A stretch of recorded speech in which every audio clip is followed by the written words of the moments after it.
السلام علیکم ورحمۃ اللہ وبرکاتہ۔ امید ہے کہ آپ تمام اللہ کے فضل و کرم سے بخیریت و عافیت ہوں گے۔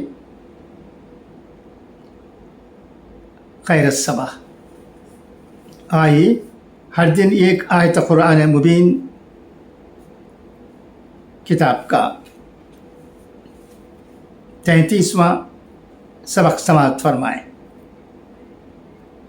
تبدیل قبلہ ایک آزمائشی ہے۔ بسم اللہ الرحمن الرحیم۔ وَكَذَلِكَ جَعَلْنَاكُمْ أُمَّةً وَسَطًا لِتَكُونُوا شُهَدَاءَ عَلَى النَّاسِ وَيَكُونَ الرَّسُولُ عَلَيْكُمْ شَهِيدًا وَمَا جَعَلْنَا الْقِبْلَةَ الَّتِي كُنْتَ عَلَيْهَا إِلَّا لِنَعْلَمَ مَن يَتَّبِعُ الرَّسُولَ مِمَّن يَنقَلِبُ عَلَى عَقِبَيْهِ وَإِنْ كَانَتْ لَكَبِيرَةً إِلَّا عَلَى الَّذِينَ هَدَى اللَّهُ وَمَا كَانَ اللَّهُ لِيُضِيعَ إِيمَانَكُمْ إِنَّ اللَّهَ بِالنَّاسِ لَرَءُوفٌ رَحِيمٌ۔ ترجمہ: اور مسلمانوں، اسی طرح تو ہم نے تم کو ایک معتدل امت بنایا ہے تاکہ تم دوسرے لوگوں پر گواہ بنو اور رسول اکرم صلی اللہ علیہ وسلم پر تم پر گواہ بنے، اور جس قبیلے پر تم پہلے کاربند تھے اسے ہم نے کسی اور وجہ سے نہیں بلکہ صرف یہ دیکھنے کے لیے مقرر کیا تھا کہ کون رسول صلی اللہ علیہ وسلم کا حکم مانتا ہے اور کون الٹے پاؤں پھر جاتا ہے، اور اس میں شک نہیں کہ یہ بات تھی بڑی مشکل، لیکن ان لوگوں کے لیے ذرا بھی مشکل نہ ہوئی جن کو اللہ نے ہدایت دے دی تھی، اور اللہ تعالیٰ ایسا نہیں کہ تمہارے ایمان کو ضائع کر دے۔ در حقیقت اللہ لوگوں پر بہت شفقت کرنے والا بڑا مہربان ہے۔ مکے میں جس وقت نبی کریم صلی اللہ علیہ وسلم پر نمازیں فرض کی گئیں، اس زمانے میں مشرکین بھی کعبۃ اللہ کو مقدس اور محترم سمجھتے تھے۔ ان کی مشابہت نہ ہو جائے اور ان کی خلاف ورزی کی بنیاد پر اللہ تعالیٰ نے بیت المقدس کی طرف رخ کر کے نماز پڑھنے کا حکم فرمایا۔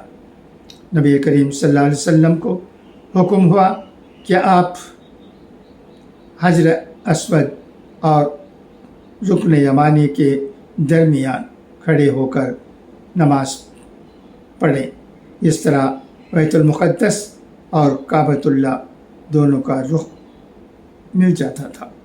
ایک اور قول کے مطابق جب تک آپ صلی اللہ علیہ وسلم مکے میں تھے اس وقت تک کعبۃ اللہ ہی کا رخ فرمایا کرتے تھے، اور جب مدینہ تشریف لے گئے وہاں یہودی تعداد کے اعتبار سے کچھ زیادہ تھے۔ ان کے دلوں کو جیتنے کی خاطر حکمت عملی کے تحت بیت المقدس کا رخ کرنے کا اللہ تعالیٰ نے آپ کو حکم دیا، مگر جب یہودیوں میں کچھ بھی تبدیلی نظر نہیں آئی تو حضرت ابراہیم علیہ السلام اور حضرت اسماعیل علیہ السلام کی تعمیر کردہ قبلہ قدیم کعبۃ اللہ کی طرف رخ کر کے نماز پڑھنے کی تمنا میں آپ صلی اللہ علیہ وسلم بار بار آسمان کی طرف نظر فرماتے تھے۔ 16 یا 17 ماہ کے بعد اللہ کی طرف سے اجازت ملی۔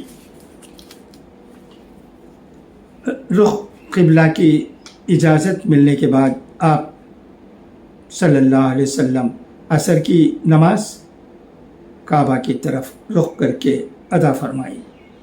آپ کی اقتدار میں جن صحابہ نے نماز ادا کی انہوں نے نماز کے بعد قبیلہ بنو سلمہ کے بعض لوگوں کو بیت المقدس کی طرف رخ کر کے نماز پڑھتے ہوئے دیکھ کر پکار کر کہا، قبلہ بدل گیا ہے، ہم نے نبی صلی اللہ علیہ وسلم کی اقتداء میں کعبۃ اللہ کی طرف رخ کر کے نماز ادا کیا ہے۔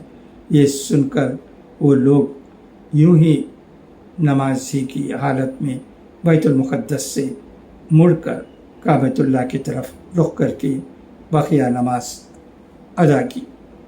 فقہائے کرام کا کہنا ہے اسی حدیث کی بنیاد پر اگر کوئی قبلہ نہ معلوم ہونے کی وجہ رخ قبلہ تبدیل کر نماز پڑھ رہا ہو، اگر کوئی صحیح رخ بتانے والا وہاں آ کر رخ بتا دے تو فوراً نماز ہی میں بدلنے کی اجازت ہے۔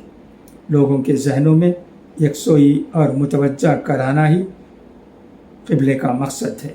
اصل میں حکم خداوندی کی پیروی ہی اس کا ماحصل ہے۔